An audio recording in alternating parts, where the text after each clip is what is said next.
Teka lang, tumatawag yung alaga ko eh. Sabi sa inyo, tinakapok ako kanina. Coach, mute mo muna, Coach. Private conversation yan. Private conversation. Yeah.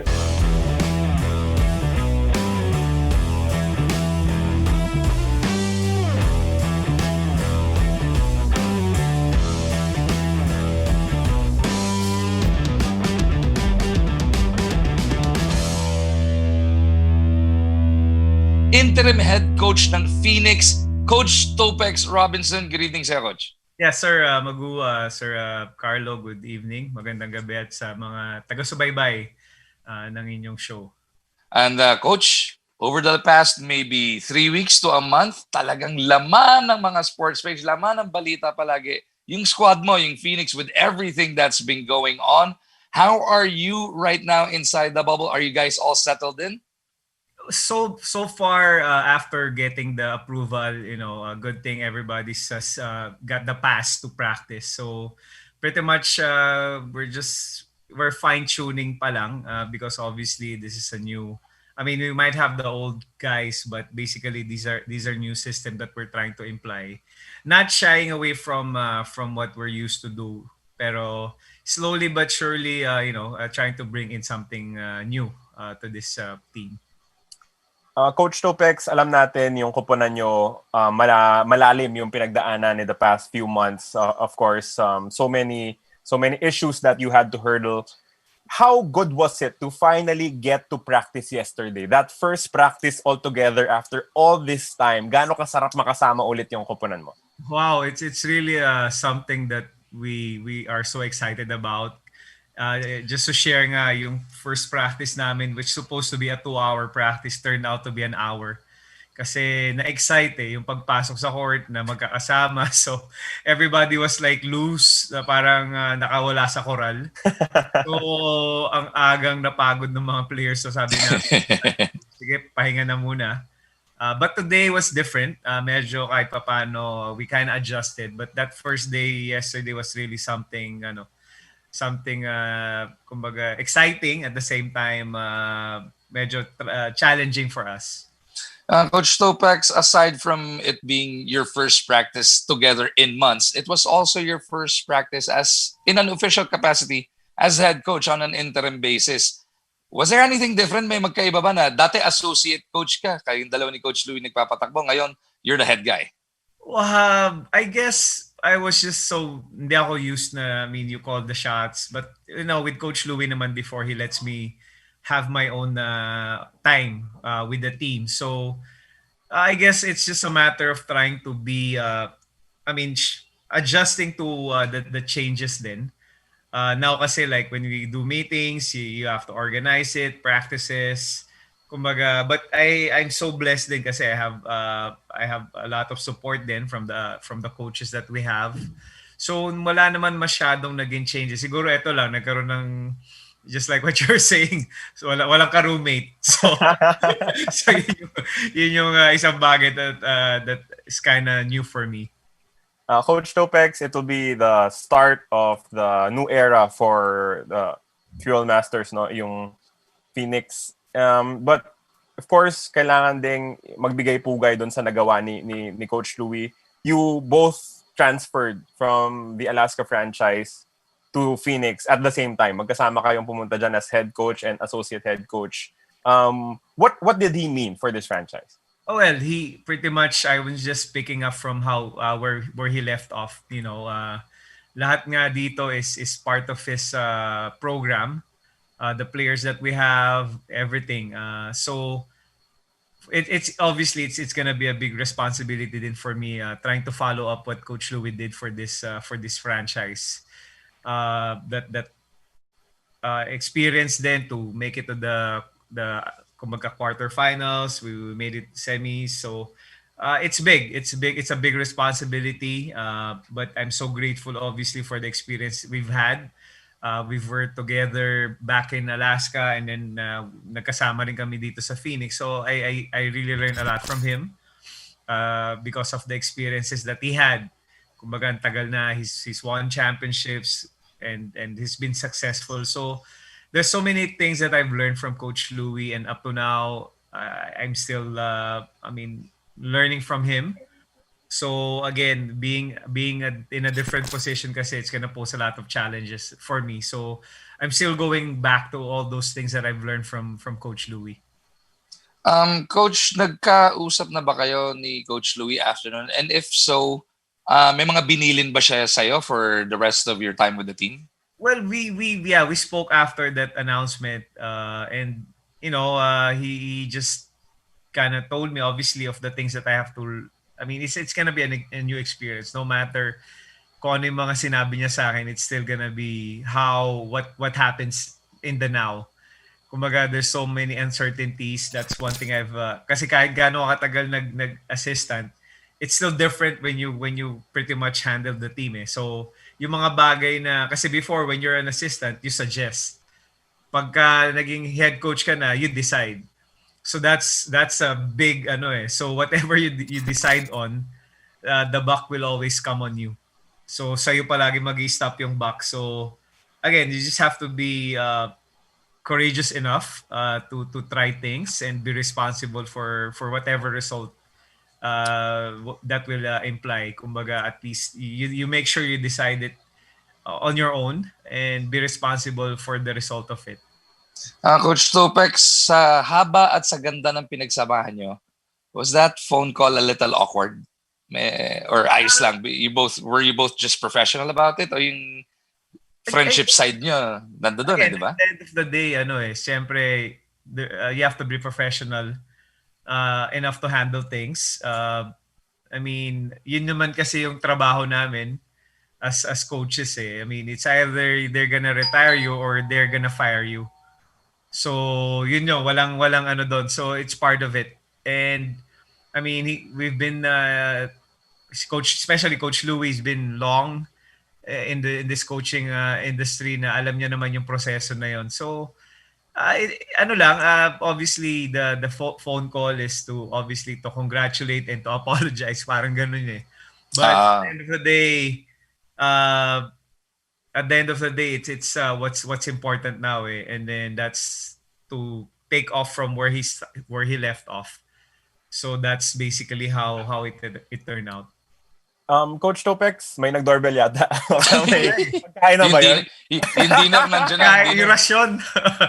Nandiyan na ba yung rasyon? Yeah. Coach Topex, in basketball, alam naman natin, when you replace your head coach, you're just hoping that you have enough time with the new coach to install the new system.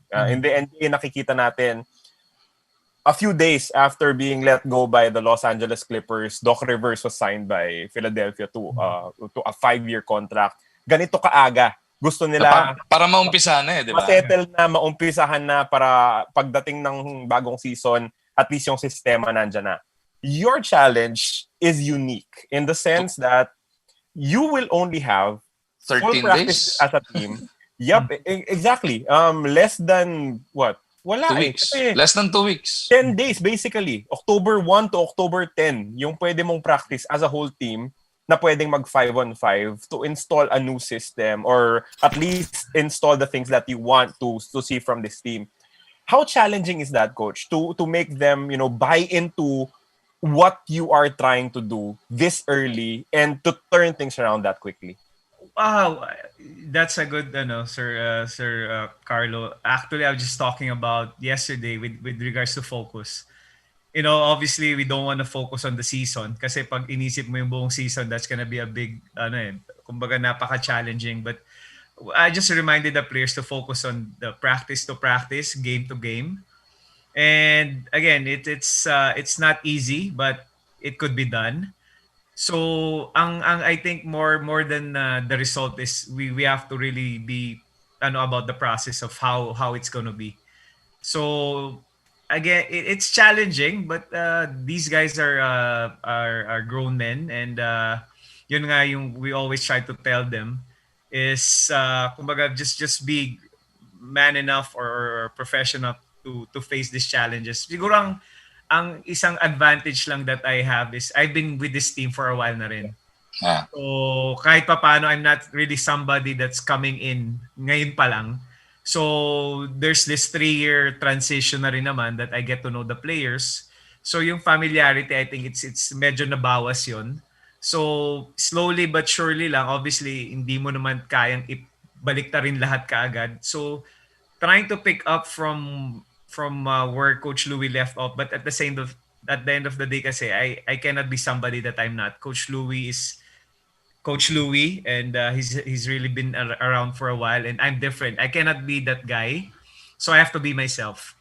And I think one important thing that I told them is I'm just being honest with them about my weaknesses. So I know that I'm new here. I might have been in the PBA for a while, but it doesn't necessarily count for the experience that I have. So at the end of the day, I need them. I'm open to them about helping me out also. I'm so blessed din to have veterans din on my team that I really depended on. I think one thing that I share with them is being vulnerable. Raising your hand and asking for questions. I always ask it with them. So again, challenging, but I think if you get the buy-in, yun yung importante. Kasi kahit gaano Yeah. kagaling yung ano mo, if you don't, yung buy-in ng players to the system that you wanna run, dun magkakatalo eh. So, I was just clear with our why, who we are and what we stand for. So that's where I started. And then I have Coach Jamike, who's been in the league also for a while. So he's really been a big help for me as far as the X and O's are concerned. And I also have other coaches like Coach John Jacinto, who's been with Phoenix for a while. So yun yung medyo napapadali for me right now. Coach, can you walk us through a typical day? Of course, yung first 2 days nyo, nagantay kayo ng result ng swab test. And then since yesterday, pwede nang mamasyal dyan sa 200 hectares, but you buckle down to business. Nakakadalawang ensayo na kayo. Once a day lang ang ensayo, because sa sikip ng schedule. Yung sa weights room and everything else, do you guys still have to do those as a team or kanya-kanyang buhat na lang, kanya-kanyang jogging? Paano ginagawa nyo? A typical day because you have 8 more of these before you actually have to play. The good thing about this venue is it's big din. So you could maganda naman yung pagkakaroon ng schedule, like yung schedule ng weights room, there's the pool, and then may space din to jog or to run around. Yeah. So you have to make the most of what you have. Yung time naman namin is they rotate the times of practice. Like yesterday we were 3:30, kanina we were 2:30, and then there's times that we're gonna be early.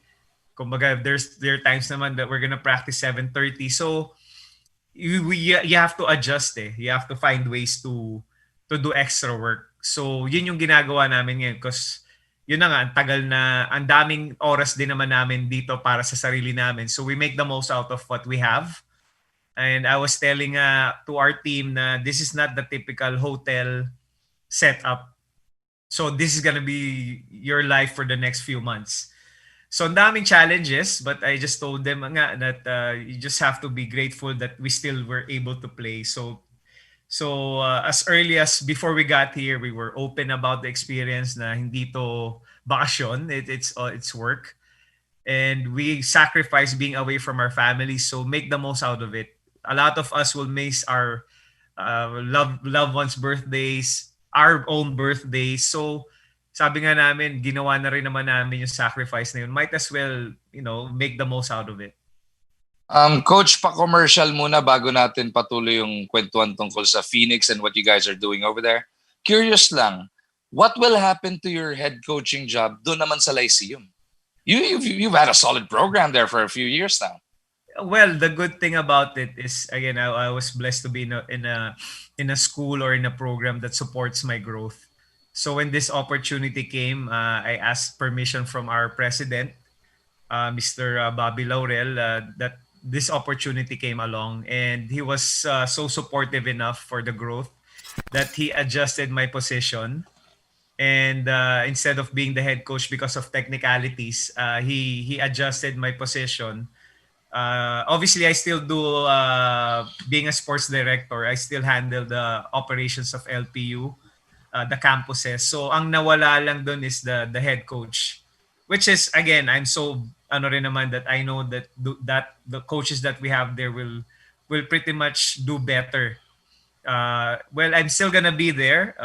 I'm still gonna be part of that program, and I'm so I'm so thankful for that adjustment that they have to make para sa akin. So I'm still gonna be part of LPU. I'm still gonna be with the players, with the team. So it's really yun na nga, blessing din for me na supportive yung school na I've been a part of, and I'm so proud to be a part of. I think, Coach, that's gonna be a welcome relief para sa LPU or Lyceum community. No? Dahil yung program na in-instill mo, yun yung importante. Now there's gonna be a different head coach, but with you still being a big part of it, tuloy-tuloy yung programa mo, no? Again, that's huge because I've made a commitment to the players when I recruited them that I'm gonna be there for them. So even Phoenix knew that I'm not gonna leave LPU. So they also made adjustments din para sa akin to still be with LPU. So they're not holding me na coach dito ka lang sa Phoenix and boss RTC, so ano rin that he knows that I have a responsibility with LPU. Kaya everything really fell into place, and now naging madali rin because I don't want to be half-baked. You know, I cannot serve two gods, so they made me yung LPU so supportive to adjust because I still have a 3-year contract there left. Yeah. So they were enough to adjust yung title and then everything, yung responsibilities para lang ma-accommodate din ako sa LPU. So it's really a blessing for me. Coach Topex, let me get into the hottest topic right now in the basketball scene here in the Philippines. Wag mo na. Ang dami na nagagalit sa chat eh. Kanina pa pinapatanong eh, kaya dinadagdagan ng okay. ibang tanong muna eh. Kailangan na natin pag-usapan. Los Angeles Lakers or Miami Heat? Hindi, Coach Topex. The Games and Amusements Board through Chairman Baham Mitra already set out the requirements, at least from their end, kung ano yung kailangan ni Calvin Abueva for them to be able to grant him his license back. I'm sure it's a big step forward for not just Calvin, but the entire organization as well. But we also have to note that according to PBA Willie Marshall, there are certain requirements that are still on the table. Now, if Calvin Abueva completes, and then we go back to deciding if makakapaglaro na siya. But, nasabi nyo kanina, yung first practice parang nakawala sa koral yung mga players nyo. For Calvin, para bang nakawala sa hawla ulit si The Beast? How was he during that first practice? Wow, it was really a surreal feeling because kasi as part of the protocol, you're assigned a classroom at AUF. Oh. So we were there an hour before our schedule. So you cannot go out of there so until matapos yung next because there's gonna be sanitation, they're gonna clean up the whole place. So nandun kami. And there was this funny event na Calvin was so busy, ang daming ginagawa. And Matthew Wright said, "Oh, Calvin, what are you doing?" So I was like, sabi ko na lang kay Matt, so Matt, if Calvin is like that, that means we got the right Calvin. Kasi siya pa rin yan eh. So all over the place, ang dami pinagagawa. Sabi ko, at least we're sure that what we brought in the bubble is the right Calvin Abueva. So it was really funny. And just like I was saying, Calvin is in his happy place. You know, he's obviously, nandito siya sa pinagsimulan niya. Nandito siya sa bayan niya. And what's more important is nandito siya sa PBA. You know, though there's no set date yet for his return, but the fact that the good commissioner allowed him to be part of this bubble is already a big win for us. And what more is yung nakasama namin siya sa scrimmage, because he really is a game changer. You know, what you see in games is Calvin in practice. So he gets everybody, he challenged everybody, kahit minsan di mo na naiintindihan yung sinasabi niya. But the energy and the enthusiasm is there. So sobrang enjoy because kahapon nga, so we were practicing, excited lahat, what more si Calvin. Pero 15 minutes after practice, hinahanap ko, wala, nasa CR pala. So bakit? Kasi hilong-hilo siya. Sabi ko, at least, alam mo na, okay, relax ka muna, calm. But today, medyo naka-recover na. But I mean, I just love seeing him there. Sobrang saya niya, and that's the Calvin that we missed during the past year that he wasn't part of our practices. So again, we're gonna take it from there. Sabi ko nga, just to see him practice with us is already a big win for us. But for you personally, Coach Topex, haba na rin ang pinagsamahan niyo ni Calvin, no? From college to Alaska to Phoenix, having him there with you, for you, gaano ka-excited ka rin to have the beast back on your side? Wow, it's really a blessing for me. Yun nga, bumalik yung panganay ko kasi dati si CJ na eh. So ngayon nagkaroon ako ng panganay uli. And when I spoke to him naman about this, even before we entered into the bubble, I told him that sabi ko sa kanya, magalit ka na sa akin, awayin mo na ako, but sabi ko, wala akong pakialam sa'yo because I love your children. So I'm doing this for your children. So if there be times that I'm gonna get over your head or your face, I don't have to always like me. But sabi ko sa kanya, I wanna guarantee you that whatever the opportunity na meron ka ngayon, you make the most out of it. You might have lost 7 years or 7 or 8 years of your career. Tapos na yun. So what's important is kung ano yung what's in front of you. What's ahead of you. You have an opportunity, sabi ko sa kanya, that to get back what you lost. Wala na yung suspension, it's done. Wala na tayong magagawa. But what's important is the PBA, he's giving you another opportunity. So I just told him about that. And sabi ko nga sa kanya, paglaki ng mga anak mo, which is you have 5 lalaki yung anak mo, sabi ko sa kanila, pag sinabi ba yung Calvin Abueva, ano ba yung gusto mo marinig ng mga anak mo? So it's your choice. Sabi ko sa kanya, I cannot speak on your behalf, but ano yung gusto mong sabihin ng mga tao na pag sinabing, tatay mo si Calvin? So ano yun? I don't know that. I cannot answer that for you, and sa'yo yun. So ang ano kasi kay Calvin, once you speak about his family, his children, nag-iiba eh. So that's where you always have to remind him of. Pag sinabi mong Calvin lang, wala siyang But pag sinabi mong anak mo, that's where you get the connection. So I hope it's something that he would learn from. And yun lang ang problema ngayon dito, mga sir. Palagi akong pinapadala ng pagkain dito eh. Sabi ko, palagi may yung kaninang tumutunog, nagluto yata siya ng sisig eh. So sabi niya, papadala Calvin? Si Calvin nagkatok sa akin, oo. So yun, that's sabi ko nga sa kanya, I'm not Coach Topex. I'm Topex Robinson that you've known 8 years ago. Sabi ko sa kanya, we have this kind of relationship. He hated me and then he's back. I mean, yun yung naging namin. So I hope this is a new for him. A new opportunity for him. Nasa kanya na, binigay na sa kanya lahat eh. Binigay siya ng gab, ng opportunity. The PBA has opened its doors for him. So lahat na to sa kanya. I'm curious question lang about that, Carlos, excuse me. Yung sinasabi ng gab na seminar, can that be done online? Would you know? I'm not sure if anybody knows. Kasi hindi naman siya pwede lumabas kasi he'll have to quarantine again, di ba?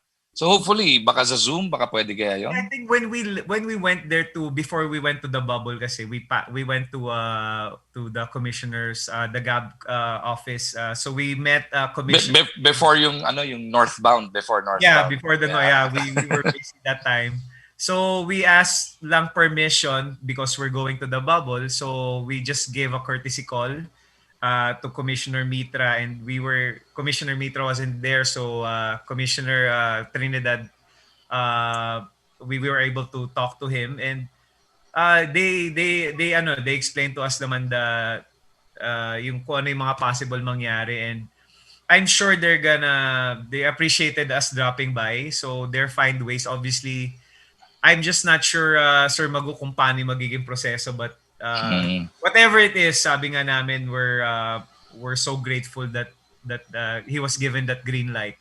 So yung proseso na yun, Sir Magu, it's just normal like the drug test, which the PBA does.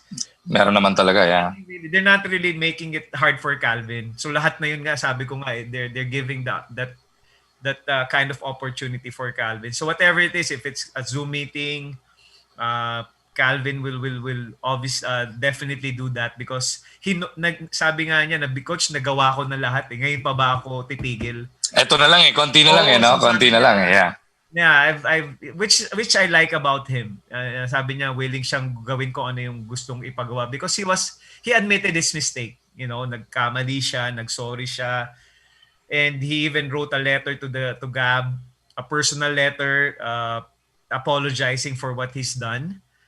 And again, Gab was gracious enough to really listen to him then. So I think that's gonna be easier now that Gab has already given him that go signal. Coach Topex, going back to that fateful day dun sa Inares, no? I think Magu was also in the call. Yes. Tama ba? You were on the call for TV5. I was on the call for PBA Rush. And yung position ng PBA Rush was right beside your bench. Mm-hmm. It was parang naririnig ko kung ano yung sinasabi ni Coach Louie. Ganun kalapit. And when everything happened, when everything exploded, for some reason, yung attention ko got transfixed with you and your frustration. I saw how frustrated you were with what was happening. I saw the pain in your face. I saw maybe anger, but largely frustration. My question is, Coach, how quickly did it turn from frustration into looking for what's best for Calvin moving forward? Kasi syempre, naiintindihan ko na yung first reaction is, ba't mo ginawa yan? Diba? Walang sense, ba't mo ginagawa yan?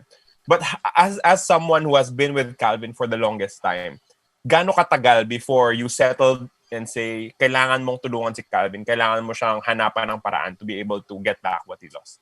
Well, what transpired that evening was, I saw him already. Alam ko yung itsura niya eh. Alam ko kung just by looking at him, I know that he's up to something. I told him about it even a few weeks ago. Sabi ko sa kanya, I was so mad at myself because I know that he's gonna do something, but I wasn't in a position during that time to act on it. But I was even thinking of going inside that court para lang to pull him out. Sabi ko, I wasn't in that position. I told him that the first time we practiced dito for yung controlled practices. I had this talk with him. I told him, Calvin, I'm sorry because I could have pulled you out. I don't care if I was called a technical kasi papasok ako. I'm just gonna pull him out because I know that he's gonna do something.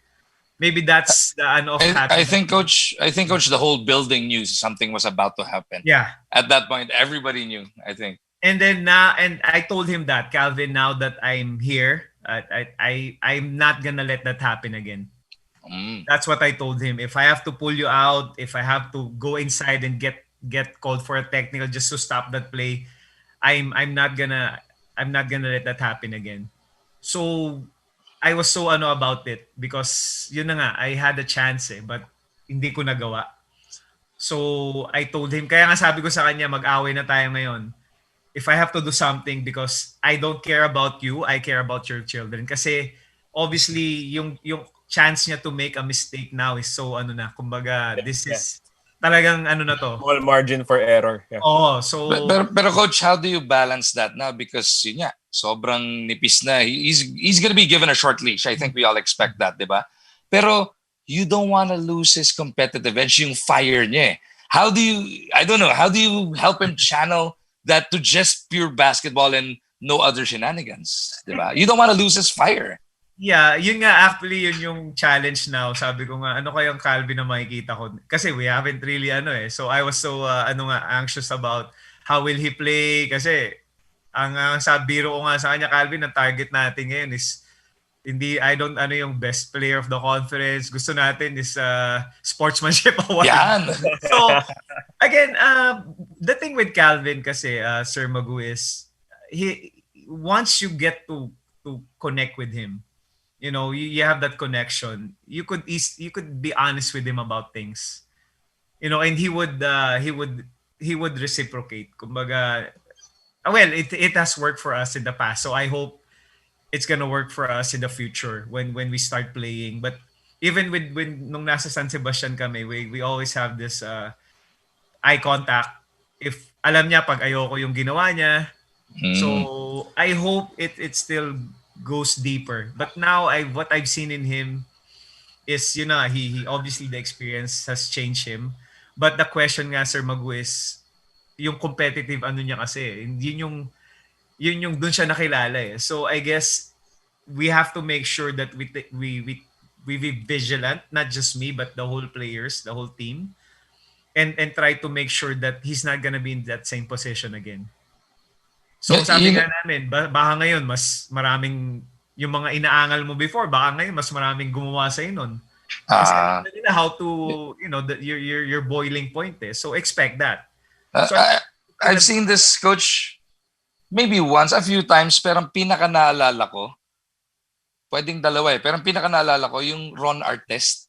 Before the Malice and the Palace, ibang klaseng tao siya. Nung nasa Lakers na, nag-iba eh. You can say the same maybe about Dennis Rodman in that last 3 championships with the Bulls.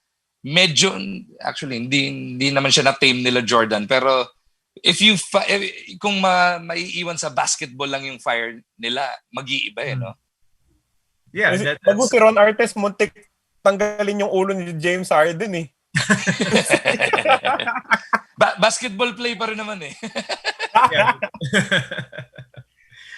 I hope kumbaga siguro naman he's learned, and I don't want to take it away from him din naman kasi I mean, I think it's just a matter of him adjusting, kumbaga being open about it, and sabi ko nga sa kanya yung you just have to acknowledge your emotions. Kumbaga, I'll be aware of it. You have to be aware kung nasan ka during this time. Kasi nga yun yung gustong maiwasan din na bigla na lang siyang mag-explode eh. So it's gonna be a work in progress for us. Kumbaga, you have to start somewhere. So I think that's one of it also. Marami kasi yung nagtatanong, at least from the PBA fans perspective, bakit indefinite suspension? Laging ganon, bakit indefinite suspension? Sabihin nyo na lang kung 1 year or 1 conference or 2 conferences or whatnot. But for me, the way I understand it, giving Calvin an indefinite suspension, parang it was more for him than to penalize him. Kasi yung pagbigay mo sa kanya ng indefinite suspension, you give him the opportunity to really correct everything that happened. As compared to, kunwari, sinuspend mo siya ng 2 years. After 2 years, babalik na siya. Walang guarantee that there will be changes. There's no guarantee that you will be a different person or an improved person when you get back. But by giving him that indefinite suspension, you give the power to him. That if you can go through this process and make yourself a better man, and then we can talk about it again. Pwedeng buksan ulit yung gates ng PBA sa'yo. And at least, that process is, proceeding step by step as what we saw sa Gab earlier. In the same breath, Carlo, you can say, yun naman na natuwa din ako kay Bosscom Willie Marshall. Hindi niya dinadivulge kahit na paulit-ulit siyang tinatanong because a lot of these requirements are personal. Si Calvin pa mismo, Coach Topex, we had him here on 2OT 2.5, maybe 2 months ago. Siya pa mismo nagkwento na he has to see a psychologist, a psychiatrist. Na kulang pa siya ng 4 na session pa yata at that time. Inabot kasi ng pandemic. You actually have to give it to Bosscom Willie Marshall na hindi niya kinikwento sa media yung ganun because that's something really personal. You don't want that guy's kids reading sa internet or sa papers na this guy has to see a brain doctor. Pero si Calvin was open enough to admit it. Kinwento niya sa atin na part yun ng mga requirements niya. Di ba, Coach Topex? There's just so many things that people outside of the PBA or even just the what the commissioner's office has done for Calvin. Syempre, there are things that they cannot just let out. Kasi nga they have to respect the privacy of this matter. But one thing I could guarantee is, they really are helping Calvin as a father, not just Calvin as a player. They're more concerned about that. So for him to go through those process, yun nga rin na one of the realizations ni Calvin is akala niya kasi nung una galit sa kanyang ang PBA or ang commissioner or ang commissioner's office or kung sino man diyan, but once yung proseso na ginawa sa kanya, doon niya na realize na mahal pala siya. And ang gusto lang talaga ng PBA is to give, kumbaga, kasi he's no matter sa ayaw at sa gusto natin, Calvin, when you say PBA, Calvin is part of it. Kumbaga na meron siyang kumbaga na-hit niya yung typical PBA fan. Whether you don't have to be a Phoenix fan. Yeah. Ginebra, you're gonna hate Calvin, but once you see him, meron siyang connection sa tao. And that's what's hindi niya nare-realize. Naalala mo, Carlo, sinabi ni Bo sa atin kahapon ba? 2 days ago. Kaya daw sa Divisoria, marami siyang fans. Bo Belga. Kasi marami raw salbahe doon. Yun si Bo mismo, alam din niya eh. Same thing with Calvin. Not everybody has to be bida. Okay din na merong kontra di ba? Hindi pwedeng lahat goody two shoes di ba? And that's what makes the family a lot better, the PBA family. Yeah, one thing I just want to share since you said kontrabida, I remember this with yung back in 2006 namin na Red Bull with Coach Yeng. Sabi niya sa amin, I think we were playing Fearfuls in the finals. Yung barya-barya ba yan? Sabi niya, isipin nyo, kung hindi dahil kay Paquito Diaz, walang Fernando Jr. Yun, di ba? So, kami naman, kasi we always have this reunion. Sabi namin, after siguro 5 or 10 years, sabi namin, doon namin na-realize. So you don't have to always be the good, kumbaga ikaw yung for you to connect to others. Kasi nga, kumbaga meron pa rin kontrabida, merong bida eh. So yun yung nakuha ni Calvin. Yun yung nape-personify, which is a typical Filipino. Kumbaga, patay kung patay, kumbaga laban lang kahit anong ibigay sa'yo. So yun yung, doon mo na yung Calvin Abueva eh. Kasi nga, like for example sa akin, Coach, kailan ba makakalaro si Calvin? Those are regular jeepney drivers, taxi drivers, security guards. Kumbaga kahit typical lang tinatanong palagi si Calvin. So sabi ko nga, eto pala yung impact that Calvin brings. Dahil sa pandemya, birang-bira na makalabas, pero lumabas ka, mga 3-4 na beses ka matatanong kahit nakamask ka ba. Sir, si Calvin, kailan? Yun palagi, Carlo, right? You go to the grocery, that happens all the time. Isipin mo, taga-Angeles ako gano'ng kadalas ko. Yung tanong na yan pag nasa bahay ako. I think the reason why he really connects, kasi during the pandemic, he was out there. Yeah. Suspended na nga yung tao, pero he still thinks of the other to give. Coach, before pa nun, yung taal pa lang pumutok.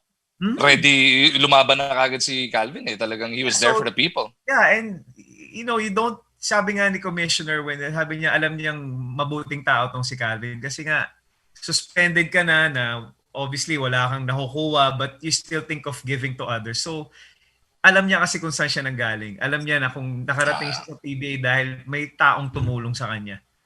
So yun yung those are the things that other people doesn't see in Calvin. Kumaga, that's why I love this kid because alam kong mahal niya yung mga tao sa paligid. Hindi lang yung pamilya niya but the typical Filipino kasi nakikita niya yung sarili niya doon eh. Actually, on our way nga here, nung papunta kami dito, nung 2 lang kami, pagpasok pa lang ng Pampanga, paglabas pa lang namin na exit, pag may nakitang nagta-traffic, binubuksan yung bintana. Kung ano-ano. Sabi ko, wow, ganito talaga to. Masyadong sabi ko, buksan yung bintana. Sabi ko, Calvin, ano ka ba? Pero siya, di ko, kilala ko yan. Sabi ko, sigurado, kilala. Kasi dumaan kami ng Balibago. So, doon siya nanggaling eh. Even yung Astro Park, coach. Yeah. So, talagang sobrang saya niya. It was so, sabi ko nga sobrang sa kanya na nandito siya ngayon. Kumbaga, what a way to really give him this new lease in life. Kaya nga, sobrang saya niya na nandito siya. Coach, I just have to thank Coach Topex because this has been, the most honest Calvin Abueva conversation I've had. Thank you for being candid. Thank you for your honesty and your willingness to share, vulnerabilities with us because, not everyone will be, openly talking about, the families of their players and everything. So Coach Topex, maraming salamat for this opportunity to talk to you. Thank you, Sir Carlo. But kumbaga wala akong gagawin dito. Akala ko 3 oras tayo mag-uusap. Di pa naman tapos. Kasi may question Topex. Ito. Dahil walang roommate si Coach Topex. Pag head coach, wala nang roommate. Oy, Richard Del Rosario, ikaw sino roommate mo? Coach, yung mga nanonood na lang sa atin live, may mga tanong din sa'yo. Binanggit mo na to kanina. Your days with Coach Yeng, ng Red Bull days. Si Del Crisaldo Godoy, tinatanong, Coach, excited ka na ba to go head-to-head with Coach Yeng? Yun ang maganda laban. Ito, may funny experience ako. Kasi itong window na to, like this window, you could open it. Okay. So medyo pa letter L yung yung hotel. So I was opening this window and I saw him from afar. Buti hindi kasi nagwan, hoy! Sir, honestly, I sabi ko, wow, si Coach Yeng yun Sabi ko, parang, nagtago ka? Seryoso to. I woke up 3 in the morning kanina. I was so scared. Because parang na-realize ko, wow, makakalaban ko si Coach Yeng.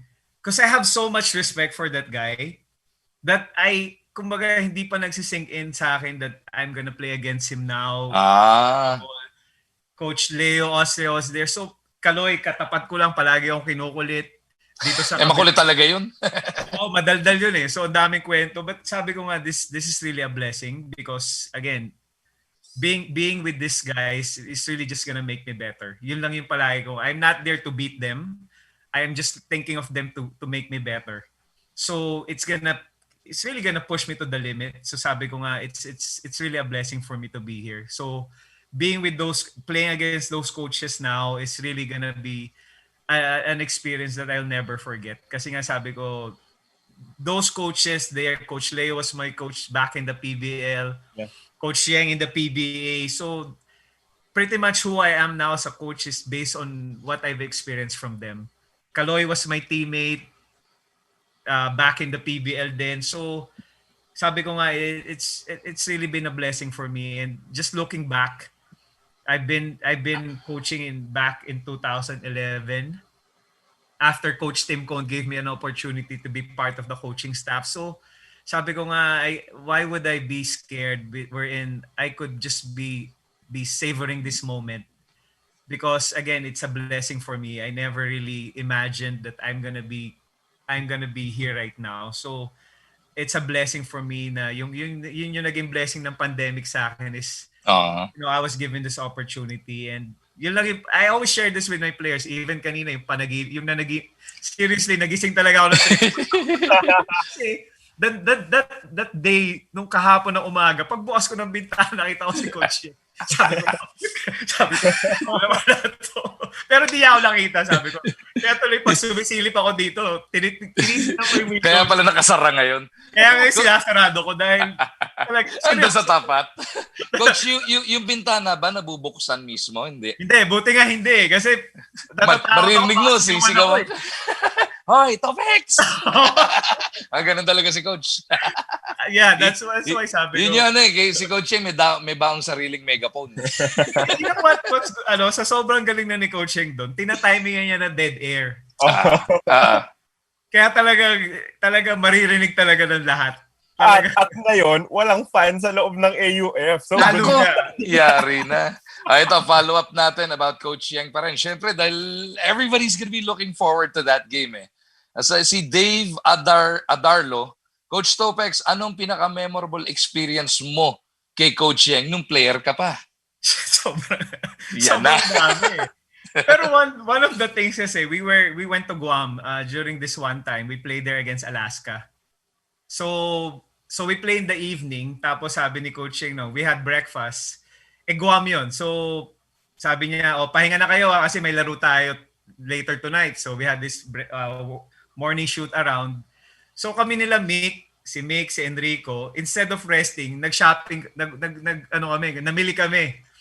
So while we were walking around, nakita ko si Coach Yeng, nasa lubo ko sa shopping. Kumbaga yung stall na wala ka nang lilikuan.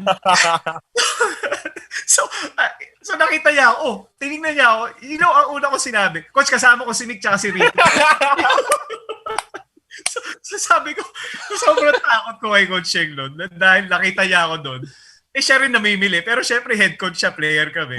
Sabi niya, natawa na lang ako. Di ko makakalimutan yun dahil galit na galit sa akin si Enrico . Sabi niya, hindi tayo pwede matalo kasi nilaglag mo kami ni Mick. Sabi niya, true enough, we nanalo kami, no? So sabi ko na absuelto. But that's one of the, that I experienced with Coach Yeng. But to be honest with you, Coach Yeng is really kumbaga, what you see on TV is a different guy when you see him pagka hinost ka niya sa bahay niya. Yeah. Kasi there was these times na we used to play in Inares and then malapit lang siya doon. So after the game, we're gonna nag-invite siya mag-dinner. So the guy that was just yelling at you, na minumura ka during the game, pagdating sa bahay, kumain na ba kayo? At ito, servant, kasi sabi na, mamamatay na ba tayo bukas? Kasi parang from that guy during the game that's so competitive, pagdating sa bahay niya, aasikasuhin ka. Parang kami, nagtitingin na kami, tapos na ba ng mundo? Katapusan na ba? Kasi, but that's what other people don't know with Coach Yeng. That's why players love him because iba yung nakikita nila sa court eh. So pag pinagalitan kanya, that's because he loves you. So yun yung experience ko sa kanya. But I was with him for 6 years. And that's one thing that brought, kumbaga yun yung naging baon ko rin when I started coaching, na sabi niya hindi naman pala kailangan you have to build that relationship. I think that's really one super important thing that you have to build. Especially dito sa PBA because these are fathers. Kumbaga hindi ka gaya ng college. You're dealing with college players na mga teenager pa, wala pang mga pamilya. But dito sa PBA you're dealing with fathers na rin that are breadwinners of their family. So you have to make sure that you really know them. You know their children, you know their fears, their challenges, their goals. So that's one thing that I've learned from Coach Yeng because he makes sure that he's gonna take care of you. So, Coach, speaking of children and college, how proud are you na meron ka mga Lyceum boys sa PBA? Ito may nagtatanong, Nair Lobo, Coach Topex, makakalaro na ba si JV Marcelino?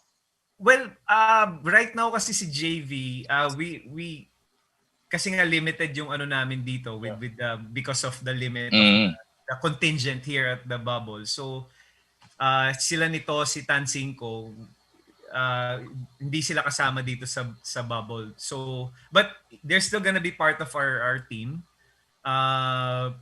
So makakasama pa rin namin sila but ang nandito ngayon obviously si CJ. Yun nga. How about the other guys from your program? Lalo na yung CJ, ganda lalo. Sobrang nang pinakita last year. Diba? Yata ako dahil nakita niya yung kasama ko si Calvin Parang linak na yata ako hindi ako pinapansin So ako kasi magawa, aabangan na natin Terra Firma versus Phoenix. Tignan natin kung magpapala si CJ. Nagtampo. Ito palagi inaano ko kay Calvin. Sabi ko, teka lang, meron ng baby beast Sabi ko, ikaw ba yung baby? Tawa lang ng tao. Okay, coach. Gano'n lang siya. But it's gonna be an exciting... Markado. Oo, kaya sabi ko, tingnan na lang natin. But again, it's so grateful then because I think one of the things that we've started with LPU when we started that program 5 years ago is to produce PBA players. Yeah. So yun yung naging namin and so we're so blessed to have produced PBA players na rin. Nandiyan sila JC, and si Ayay. So, kasi before yata, if I'm not mistaken, Ato Agustin ba ang pinakamabigat na nanggaling LPU? Gary David. Isa pa. Tama, so may iba pa rin naman. Like right now, nandun pa rin si... But it was never on a regular basis not like now na, di ba? That's really the challenge. So far, we are doing away with those players and hopefully in the next years to come, we're gonna produce pa rin PBA players with our program with LPU. Coach Topex, in one of our earlier episodes, nakausap namin si Jimmy Alapag. And we asked him straight up. Who was the best defender that you've ever faced in the PBA? Sabi niya, Topex Robinson. And he answered very quickly. Walang kaduda-duda. At saka dinagdagan pa niya, yun yung talagang best defender na kinabibusita niya na napapanaghinipan pa niya. Ganun siya kaasar na asar sa'yo ng Coach Topex. As the pitbull pa si Coach Topex nun. Kasi syempre, Coach, baseline to baseline mong babantayan si Jimmy. You were just as fast. Kaya he hated playing against you. But speaking on the other side, coming from the other side of it, how difficult was it to defend Jimmy Alapag? Wow, I have so much respect for Jimmy. Kasi nga ang sabi ko, kung walang Jimmy Alapag, kasi wala akong trabaho. Kasi sabi ko nga sa players ko, I always tell this to my players, if you're gonna Google me, yung career ko, sabi ko sa kanila, 50% from the free throw line. Sabi ko, inaatrasan ako sa labas. Sabi The ko, jumpers, yeah. yeah, but why was I there? Sabi ko, the reason why I was so blessed with years in the PBA and won championship is because I was so focused on defending. I that was my strength. So sabi ko nga, kung walang GB, wala akong trabaho kasi siya yung hindi na ako Coach Topex, ikaw yung Paquito Diaz ni Jimmy Alapag. So sabi ko nga, I consider Jimmy as a worthy rival because I hated that guy because his strength is my weakness. And he always makes me better. I always make sure that when I'm there inside, I'm gonna make sure I'm gonna do my job and make it so hard for him because I have so much respect for Jimmy. Even JJ Helterbrand, inabot ko pa nga si Johnny yung idol ko group. Sabi ko nga, madepensahan ko lang to. That's why I always tell my players, hindi lahat ng nagpi-PBA is kailangan mo maging magaling, maging scorer ka. But may lugar ka dahil sabi ko, bihira lang ang committed defender sa PBA. Lahat yan halos are scorers. So sabi ko, scarcity yung magkaroon ng committed defender. That's why sabi ko nga, with Jimmy, sabi ko, every time that he's there, talagang pinapanood ko siya dahil sabi ko, pagkakalaban namin to kayo, sabi ko, lalaro ako. Kasi alam ko, even with Coach Tim, when Alaska took me, kumbaga, inaasahan nga ako ni LA, patay na daw ako, nabuhay pa ako eh. So kasi I was in the States already and then they brought me in there. Sabi ko, so that, basically what Coach Tim told me on one of our exit interviews after winning the championship 2010, sabi ko, why did you brought me here? Sabi ko, ang daming guards dito sa Philippines. Ako nananahimik na ako sa Amerika, nagtatrabaho na ako doon. But sabi niya, I know you're gonna make LA better. So, yun yung natatak sa akin na sabi ko, yung pala yun. Sabi ko, hindi lahat, kumbaga may kailangan din na role players and I really embraced that. Sabi ko, hindi ko alam that they were talking about it. Coach Joel Banal was the one who told Coach Tim about bringing me there. So that started my coaching career.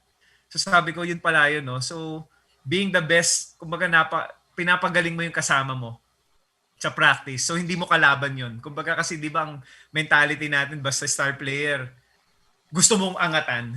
So that's why up to now I have this relationship with Eli Tenorio because during that time, I just made him good. Kumbaga during practices, talagang pinapahirapan ko siya. And then sa game with Alaska, I don't get to see the floor. Pero pag mga inbound last 1 minute, ready na ako kasi alam ko may chance akong gamitin. Offense, defense. Yeah, offense, defense na kasi wala naman akong offense eh. So, but I was so proud of my kasi nga sabi ko, I was just so blessed in the PBA to make it. So, sabi ko, yun yung opportunity na talagang nandito ako. Teka lang, tumatawag yung alaga ko eh. Sabi sa inyo, tinarap ko ako kanina.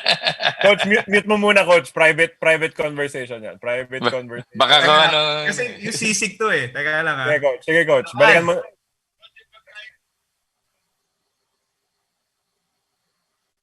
Ayan, nakamute.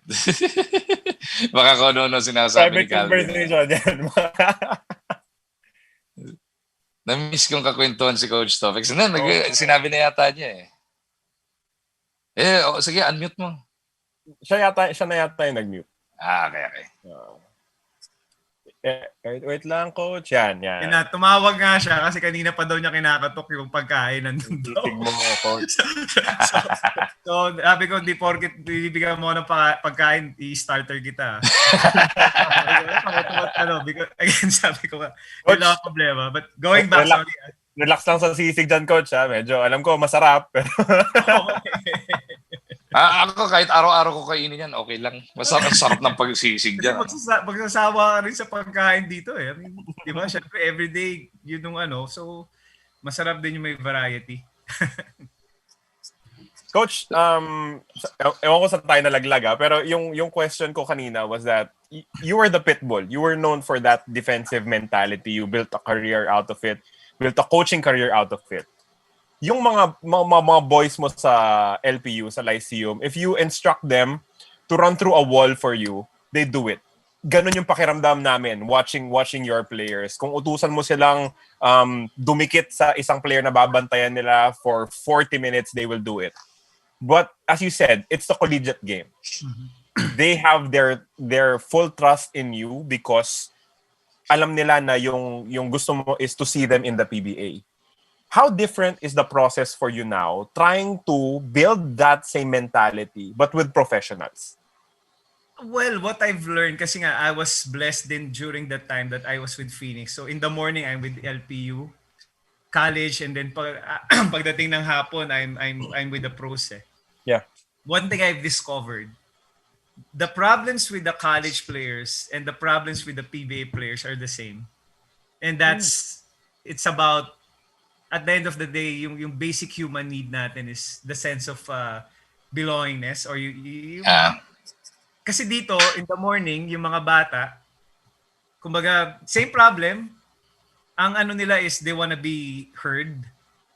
Kumbaga, ito, nagsisimula pa lang ng mga career nila. So you build that relationship. Pagpunta mo dito sa PBA, these are guys that are pretty much getting a lot. I mean, earning a lot of money. Pero they have the same problems.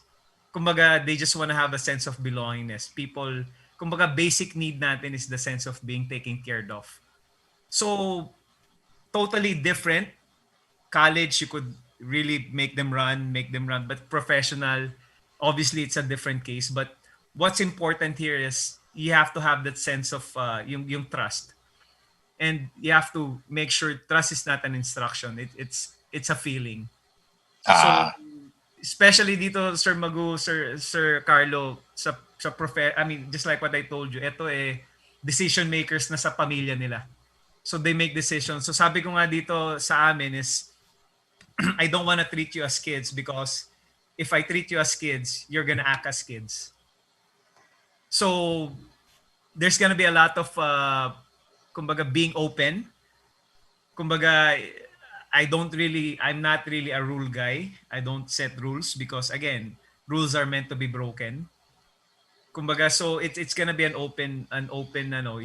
At the end of the day, one thing I've learned from Coach Yeng is you're the sum total of every decision that you make.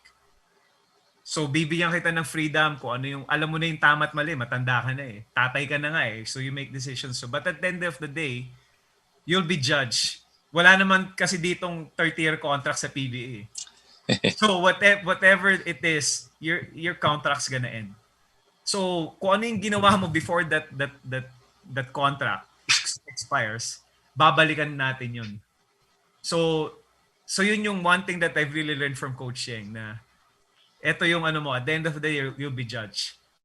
So if they know that, sige, I give you this freedom, ikaw bahala kasi diyan nakasalalay yung what? Yung ipapakain mo sa pamilya mo, yung pangarap mo sa mga anak mo, sa magulang mo kung wala ka pang anak, diyan nakasalalay lahat. So mag-iisip ka ngayon kung bago ka gumawa ng isang bagay, will it be good for me, my family? And I only have one rule I want to share with you. I've shared this with this team. I mean, ang rule number 1 lang namin is use your best judgment at all times. So that judgment, kumbaga walang tama at mali yun eh. But that's your judgment. If you think that that's the right thing to do during that time, then that's the call. Kasi sa college, pwede mo yung, ito, basta ganitong oras, nandito ka, ganito, gawin mo. Professional is different. I don't know. Again, I'm just basing it on how I see things. Obviously, iba pa rin yung ibang coaches eh. But for me, that works well for me because that's what I've learned from Coach Yeng before. So, i-apply ko lang obviously kung ano yung natutunan ko. I don't want to be somebody that I'm not. And it has worked for us with Red Bull before. And up to now, when we have this reunion, ito nga funny, Sir Magu and Sir Carlo. Siguro nakakalimang reunion na kami with Red Bull eh. Pero same topic pa rin. Every year. You know why? Because those are the best years of our careers. Yeah. Those are the best years. Rico went to Magnolia. He went to Ginebra. Mick went other way. Larry went other way. Cyrus went other way. Junti went other way. But kumbaga that connected us eh. Up to now, that's still that bond. So sabi ko nga, if I'm gonna be coaching in the PBA, I wanna build that relationship. Kasi ang ano mo is, yung pupunta ka sa gera, hindi mo alam kung sino yung kasama mo. I mean, dapat kilala mo siya. Kumbaga, kasi kung alam mo yung struggles nitong tao na to, I'm sure you're gonna save this guy. Kasi nga, alam mo yung pinagdadaanan eh. Again, I don't guarantee that we're gonna win championships with Phoenix, but one thing I could guarantee is we make sure that we're gonna be a united front. It's not a guarantee that we're gonna win games, but yun lang ang gusto ko, sabi ko sa kanila na at the end of the day, as long as we know that we wanna be the best team that we could be. Yun yung ano namin dito. We're not, obviously, kasi lahat dito naman gusto mag-champion sa bubble eh. Yeah. So everybody has that same goal coming into this bubble. But with us, we just want to be the best team that we could be. And we have Pero Coach, yung huling nakasama nyo talaga si Calvin was last Philippine Cup. Magandang kinalagyan nyo as the Phoenix Fuel Masters, ano? Phoenix, basta as Phoenix. Nung nawala si Calvin, doon nagkawindang-windang the last two conferences. Does that put, sabi mo nga, you want the team to grow, you want the team to be one unit, no guarantees of championships, no guarantees of one games, pero syempre may konting pressure yun na parang kumpleto ka ngayon eh. Andyan na si The Beast, or hopefully nandyan na si The Beast by the time you guys play your first game. Hindi pa po completely approved baka yung mga nanonood. Hindi pa po planchado lahat pero malapit na. Yung pressure na yun to replicate what you guys did last season. Nandoon din, or you just wanna really build on this team from what you have right now? Well, again, sa amin, Sir Magu, pressure is a privilege. Kumbaga, you have to be to be in this situation kasi nga this is what we live for. Kumbaga, remember nung bata tayo when we used to play, palagi tayo tumitira 5, 4, 3, di ba gusto natin? So it's not obviously we were here to win games. I mean, no, ikaw daw bata, ikaw yung nagbabantay sa 5, 4, 3, 2. Papalpalin mo. Pinapalpal mo, Coach. Yeah, but that's really what we I mean, we still gonna be obviously Calvin is gonna be a big help for us, but we cannot make Calvin as an excuse for us not to compete. So whether Calvin is here, whether he's not, we're still gonna be here to compete. Kumbaga, we wanna be the best version of ourselves, whether the circumstances. So again, that circumstance or that vision is kumbaga kontrolado namin. So obviously Calvin is gonna be a big help. We saw it in practice for the past 2 days. We saw what Calvin could bring on the table. So it really challenges us. Kanina there's a cookies and cream combination dahil nagkasama uli si Calvin tsaka si Matt. Si Soiti. Ang galing nga daw, ang sabi nga ni Calvin ko, ang galing ko kaso di ko pa alam kung makakalaro ako eh. So sabi niya, that's just part of I mean, but that's what I love about what I'm seeing, because again, that's what he brings. And I think a lot of people see it, Coach Topex. Tulad na lang sabi ni Rudy Salvador Pelaez. One thing na sobrang ganda kay Coach Topex, hindi lang siya just about the basketball per se. He's into almost every aspect na nakaka-affect sa isang player. It's not just about basketball, di ba, Coach? Siguro, Sir Magu, one thing that is because I'm so grateful to basketball, because where I am right now is because of basketball. So yun nga yung ko is I want to make sure that I give back to basketball. I share my experiences with my players. It's not just my experience, but yung experience ko with my teammates. So when I share stories with my players, it's not something that I've heard na nai-chismis me sa akin. It's my own. So when a player hears that from you, kumbaga it kind of yun yung reality. Yun yung realization ng players eh. Just like with LPU, all of my players know this. CJ knows it. First day of practice, I always tell them, I hope wala sa inyo makarating ng PBA. And if meron man, sana hindi tumagal.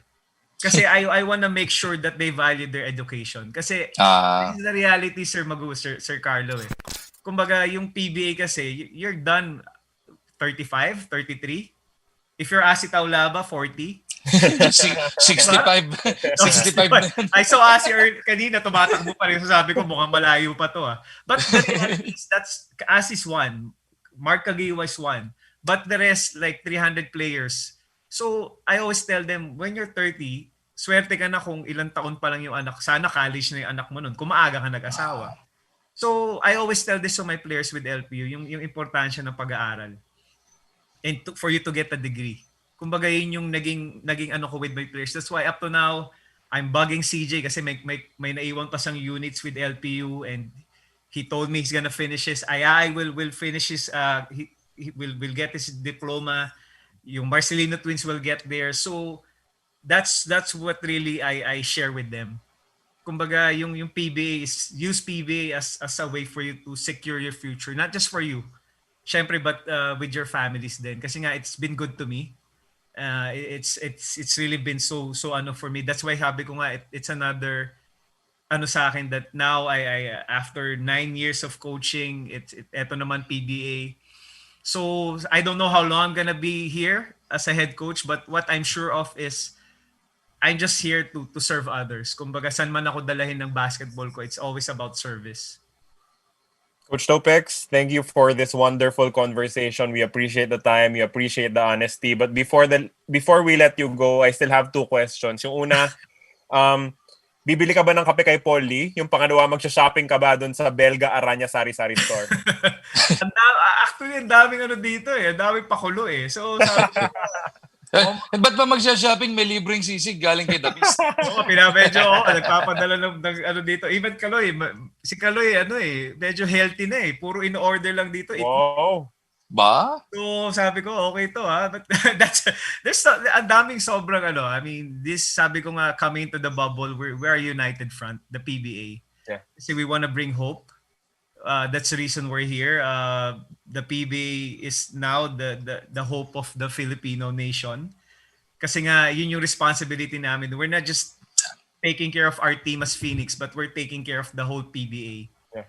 So, ang laking bagay na nakakaano mo sa hallway yung kalaban mo bukas. Alam mo yung gano'n na usually it happens in an out of town, which is 3 days, but this time it's actually longer. So talaga, whether you like it or not, kahit kaaway mo yung player or yung coach, magkikita kayo. O kahit takot ka doon sa coach sa tapat ng bintana mo. Oh, actually, may nagdi-dribble. Ewan ko kung kanino, ano to. Si Jimmy Butler nandiyan dyan. But that's the beauty of this. I mean, kind of Keeper na yun. Kay Keeper na nagdi-dribble. Meron dito, nagbabaksak ng dumbbell. So sabi ko, this is what you got to love. Now we really are a united PBA. Yeah. You know, with the same with one goal is to bring hope to the Filipino, not just the Filipino, but the basketball fans worldwide. That to watch the PBA. It's not just entertainment, it's hope, the inspiration, yun yung pinaka-importante din. Sobrang, yeah, because the sacrifices that we have to make being here in the bubble. Kaya nga kung ano-anong pakulo, because kailangan ilibangin mo yung sarili mo. Yeah. Yeah. So again, at the end of the day, we're one family here, and we represent one. We represent the PBA. And Coach, we are hoping that you enjoy your moments, all the time that you will be spending there inside the bubble. All the best to Phoenix, to your squad, and see you at the games. Coach, maraming salamat sa oras. Thank you very much, Sir Magu, Sir Carlo. Maraming salamat, and sana po suportahan niyo ang PBA. And that thanks for your time, Coach. Thank you. Maglalaba pa ako eh. Saka yung sisig lumalamig. Maraming lumalamig. Galit na si Calvin. So kailangan ko na labas. Thank you, sir. Thank you, Coach.